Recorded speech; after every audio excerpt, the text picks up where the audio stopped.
దేవుని పరిశుద్ధ నామమునకు స్తోత్రములు కలుగును గాక. అపోస్తలుడైన పౌలు రోమీలకు రాసిన పత్రిక 3వ అధ్యాయము 1-2 వచనాలు చదువుకుందాము. అట్లయితే యూదునికి కలిగిన గొప్పతనమేమి, సున్నతి వలన ప్రయోజనమేమి? ప్రతి విషయమందును అధికమే. మొదటిది దేవోక్తులు యూదుల పరము చేయబడెను. అపోస్తలుడైన పౌలు గారు తన యొక్క పత్రికలలో చాలాసార్లు తనే ప్రశ్నలు వేస్తారు. ఆ ప్రశ్నలకు వెంటనే తనే జవాబు ఇస్తారు. ఇక్కడ కూడా తనొక ప్రశ్నను వేస్తున్నట్లుగా మనం చూస్తున్నాము. యూదుల యొక్క ఆధిక్యతలు, యూదుల యొక్క ప్రత్యేకతలు చూసినట్లయితే యూదుడుగా ఉండుటలో, మరి సున్నతి కలిగి ఉండుటలో ఆధిక్యత ఏమిటి, ఆ ప్రత్యేకత ఏమిటి, ఆ ప్రయోజనం ఏమిటి అని ఆయన ఇక్కడ ప్రశ్నించారు. తర్వాత ఆయననే మరి జవాబు కూడా ఇస్తున్నారు. యూదులు దేవుని నుండి పొందినటువంటి ఆధిక్యతలు, ఆ యొక్క ప్రయోజనాలు మరి ఏమున్నవి అంటే దేవోక్తులు వాళ్ళ పరము చేయబడినవి. దేవోక్తులు అన్ని విషయాలలో కూడా వాళ్ళు అధికంగానే ఉన్నారు. అన్ని విషయాలలో కూడా మరి వాళ్ళు గొప్పగానే ఉన్నారు. దేవోక్తులు వాళ్ళ పరము చేయబడినవి అన్నప్పుడు దేవుని యొక్క వాక్యము సంరక్షణ బాధ్యత యూదులకు ఇవ్వబడింది. అలానే నశించిపోతున్న లోకంలో దేవుని యొక్క మరి ప్రజానికంగా లేదా దేవుడు ఏర్పరచుకున్న ప్రజలుగా, దేవుడు ఎన్నుకున్న ప్రజలుగా ఇశ్రాయేలీలు ఇతరులకు వెలుగుగా ఉండవలసిన వారై ఉన్నారు. అనగా వారు దేవుని చేత ఏ ఆశీర్వాదాలు పొందుకున్నారో, దేవుని చేత ఎలా దీవించబడినారో ఆ దీవెనలు, ఆ ఆశీర్వాదాలు అన్నీ కూడా వాళ్ళకొక్కరికే సొంతం కాదు, కానీ వాళ్ళు పొందుకున్న ఆశీర్వాదాలను ఇతరులకు మరి పంచేవారిగా, ఇతరులకు వారు ఆశీర్వాదకరంగా ఉండే విధంగా దేవుడు వారిని దీవించాడు. అయితే మరి అంత ఆధిక్యతను వాళ్ళు పొందుకొని ఉన్నారు. ఎన్నో దీవెనలు దేవుడు వాళ్ళని ఏర్పరచుకున్నాడు. పేరు పెట్టి పిలిచి వారిని ప్రత్యేక జనాంగంగా చేసుకొని ఉన్నాడు. ధర్మశాస్త్రం వారికే మొదట ఇవ్వబడింది. ఆ ధర్మశాస్త్రమును కాపాడే బాధ్యత వారికే ఇవ్వబడింది. అంతగా వాళ్ళు దీవించబడ్డారు. మరి వాళ్ళు అంతగా దీవించబడ్డారు.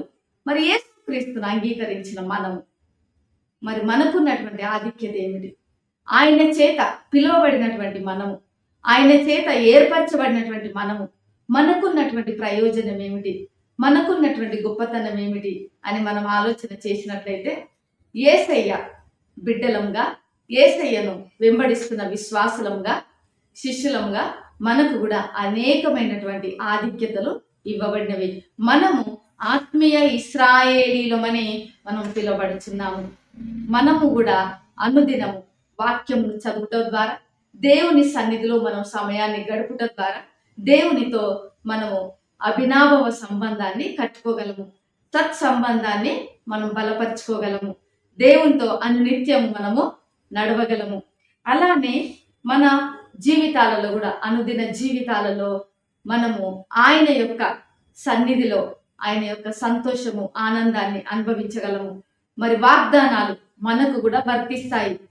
ఆత్మీయ దీవెనలు, భౌతికమైన దీవెనలు దేవుడు మనకు అనుగ్రహిస్తాడు. కాబట్టి ఈ యొక్క ఉదయకాల సమయంలో ఆయనను వెంబడిస్తున్న వారంగా మనకు కూడా అనేకమైన ఆధిక్యతలు ఆయన ఇచ్చాడు. అనేకమైనటువంటి దీవెనలు మనకు ఆయన అనుగ్రహించారు.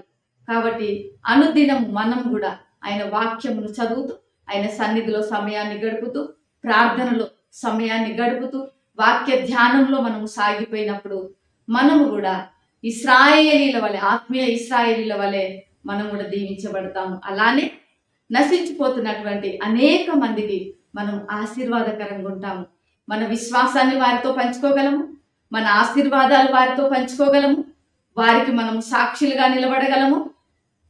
చీకట్లో మగ్గుతున్నటువంటి అనేక మందికి, రక్షణ లేని వారికి రక్షణ వెలుగును మనము మరి ప్రకాశింపజేయగలము. కాబట్టి ఈ ఉదయకాల సమయంలో ఆత్మీయ ఇశ్రాయేలీలుగా మనకు కూడా అనేకమైన ఆధిక్యతలు యేసయ్యను నమ్ముకొనడం ద్వారా మనకు లభిస్తున్నాయి. కాబట్టి ఈ ఉదయకాల సమయంలో ఆయన యొక్క దీవెన ఆశీర్వాదాలకు మనం పాత్రలమవుదుం గాక. ప్రేమ నమ్మకం కలిగిన పరలోకపు తండ్రి, పరిశుద్ధుడా నీకు వందనాలు చెల్లిస్తున్నాము. నిన్ను నమ్ముకున్న బిడ్డలంగా, నిన్ను వెంబడిస్తున్న వారంగా, నీ విశ్వాసులంగా మీరు మాకిచ్చినటువంటి అనేకమైనటువంటి ఆత్మీయ దీవెనలు, ఆశీర్వాదాలు, ప్రయోజనాల కొరకు నీకు వందనాలు చెల్లిస్తుంటున్నాము. అనేకమైన ఆధిక్యతల కొరకు నీకు వందనాలు. మరి ఒక వీడియో చూస్తున్న బిడ్డలందరూ కూడా ఆధిక్యతలు, ఆ దీవెన, ఆశీర్వాదాలు వారి జీవితాలలో కూడా పొందుకొనుటకు నీ కృపను దయచేయమని యేసు నామములో ప్రార్థిస్తున్నాను తండ్రి. ఆమేన్. దేవుడు మిమ్మల్ని దీవించును గాక.